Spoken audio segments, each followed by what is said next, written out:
Good morning, and thank you for being here. Today, we are facing the most severe threat to essential local services in decades. The Trump administration has recently released its so-called skinny budget. This is the preview of their fiscal year 2026 priorities. It is clearly a roadmap to dismantle the federal safety net administered by our county. The proposal includes $164 billion in cuts to non-defense discretionary spending. This is a staggering 22% cut from last year. This is the largest proposed reduction since the Reagan era and more than triple what Trump proposed in his first year in office during his first term. Let's be clear, non-defense discretionary spending is the portion of the federal budget that funds everything local governments rely on. This includes housing and public health, disaster response, clean water, job training, behavioral health, and support for our most vulnerable neighbors. If this budget moves forward, it will devastate San Diego County. The Trump budget would slash the Department of Housing and Urban Development by 44%. That means 4,500 families who receive housing assistance through the County Housing Authority would lose their Section 8 rental assistance. Countywide, including all Section 8 vouchers, that would put 12,000 families on the streets.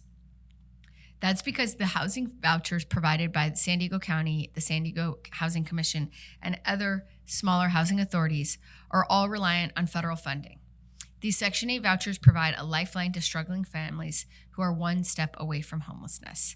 Seniors, veterans, people with disabilities, domestic violence victims, people exiting homelessness, working families. In addition, the EPA under the skinny budget would be slashed by 54%. This includes nearly $5 billion in cuts to clean drinking water programs. This directly jeopardizes our local efforts like the $1 billion East County Water Purification Project, which depends on EPA funding to deliver drought-proof drinking water to 30% of East County residents. And just as we're fighting pollution in the Tijuana River Valley, this budget would eliminate nearly all Superfund programs. This threatens our ability to protect our community and clean up toxic waste. The Trump budget would also gut the Low-Income Home Energy Assistance Program, which helps over 40,000 seniors and working families in our county to keep the lights and heat on. And the Republican Reconciliation Bill now moving through Congress includes the largest cuts to food assistance in American history, impacting 400,000 people in San Diego County who rely on food assistance help to put food on the table. The Trump budget also proposes slashing the National Institutes of Health by $18 billion. This is a 40% cut that would directly impact our local economy, our biomedical research center, which relies on NIH funding. Our region receives nearly $1 billion in NIH funding every year, supporting over 3,000 local science jobs and driving $500 million in regional economic activity.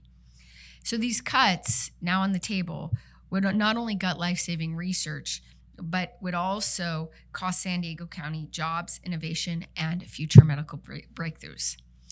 So as San Diego families are staring down the barrel of the most extreme federal budget cuts in over a generation, from housing to healthcare, public health to clean water, we now see that these are not abstract line items.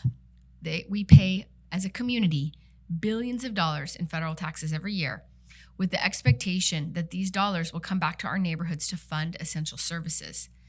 But instead of keeping faith with working families, the Trump administration's so-called skinny budget pulls the rug out from under us, leaving our local government scrambling to pick up the pieces. So we cannot let this happen quietly, and I'm calling on Congress to reject these cuts. Our San Diego County residents share our concerns, and we will be letting our congressional leaders and the White House know. We will not let these cuts go unanswered. We will keep fighting for our families, for our communities, and for the dignity that every San Diegan deserves. Thank you.